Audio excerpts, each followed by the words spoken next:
So this is what, back in March 2014, I used to do Hannity's show quite a bit. Like the guy, he had me on the show quite a lot. In fact, I did his radio show the week before with Tamara Holder here. And she had said to Sean, I think she's friends with his wife, she said to him, you know any single guys? I think she asked me too. And I'm like, I did. You're too old now. I didn't say it quite that, but that's the way it is in New York. I call it an elephant's graveyard for ovaries. You should not go there to meet a man. You're not going to find one. 1% do. It's a lottery. And she had waited too long. She was like a CBD lawyer or something. I got along with her great. And I think she's using some sort of comic hyperbole to funny up this scene. You know, she's exaggerating. Although this went so viral, it kind of defined her for a while. And I remember seeing her a couple months later at the Fox studio, and I just walked right by her. I didn't recognize her. She had like Botox and stuff, and I didn't recognize her. She was a different person. So that's the context of this.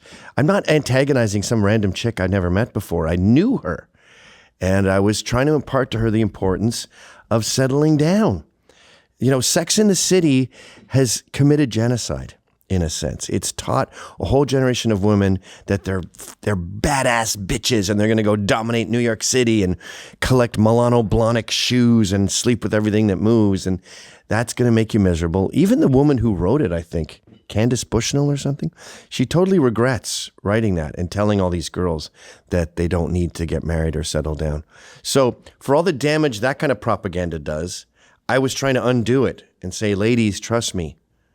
And by the way, this is not some fake seersucker suit. It's not great. It's J. Crew, but it's not fake. Go ahead.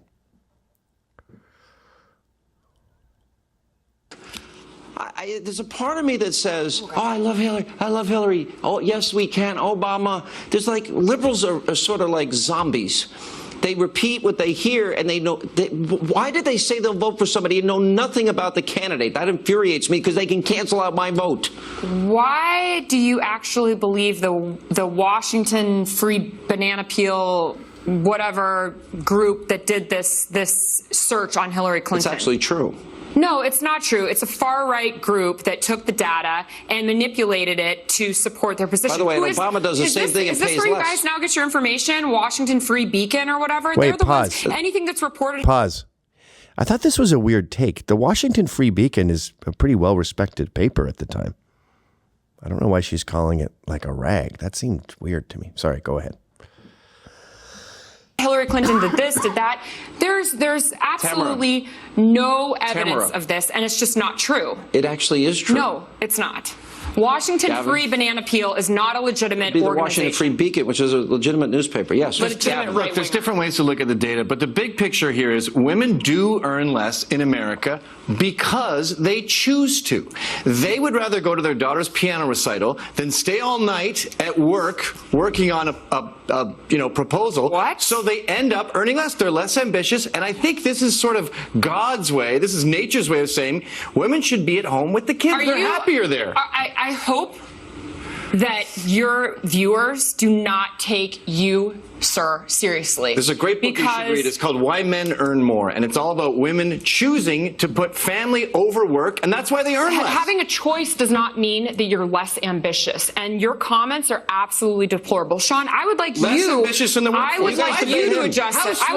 You're a father. You have a daughter. Heroes. If you were a real feminist, you would support housewives and see them as the heroes and women who work wasting their time. You said that women are less ambitious. Women are less ambitious. You have also said that women are better suited in the home. Yes, You've also said that. Wait, pause. Let's see, that women.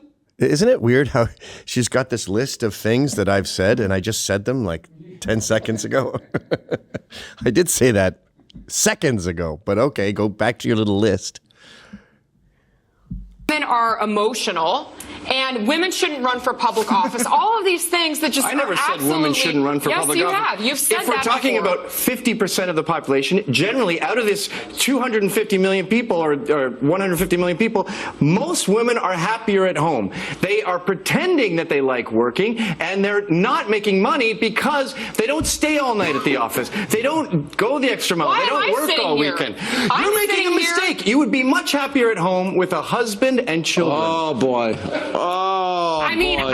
I'm literally You just shaking. said you're single. You don't have a boyfriend. You're what? That's you're my celibate? choice. Yeah, look, you're miserable. You would be so much happier with kids around you tonight.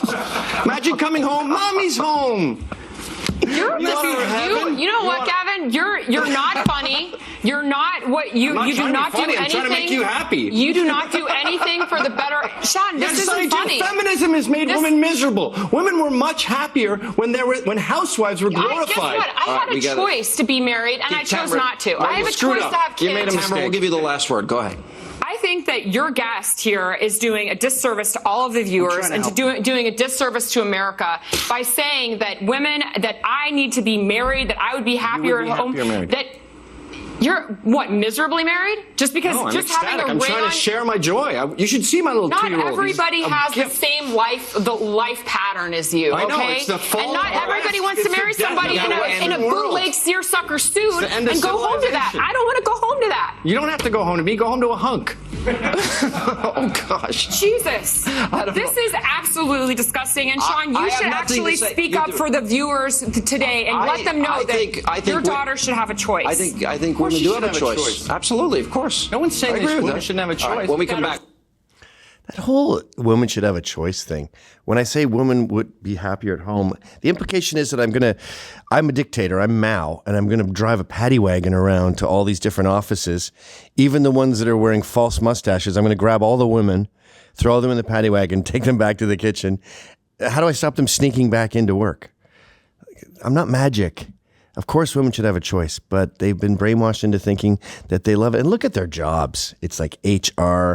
It's always running the restaurant's Facebook page or getting someone in trouble for some inappropriate comment. I mean, it never really enriches the business. Of course, there's exceptions. There's Barbara Corcoran and there's exceptional women like Maggie Thatcher. No one's denying that there's exceptions, but generally it's just a fact. And there's studies that show that feminism has made women miserable. They identify as less happy since they've been liberated from the kitchen. Sean, I texted you the book I was talking about. Yeah, Why Men Earn More. And it's a feminist, Warren Farrell. He's not happy about his research.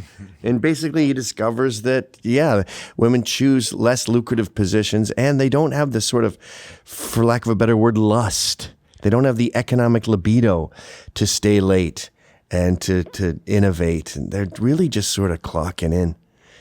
And that's all I was funny. It was funny hearing the crew laugh in the background, the camera guys. That one doesn't get old. Oh the boom operators. It's hard to laughing. underestimate how big the pay gap thing was at that time. That was like one of the biggest. Well, that's things. what that book debunks it. So yes, they earn less, but it's not for the same work. In fact, it's literally illegal to pay them less for the same amount of work. You're not allowed to do that. It'd be a massive lawsuit. And the other easy way to refute it is if they were so much cheaper, then you just hire them. Illegal aliens are cheaper and everyone hires them.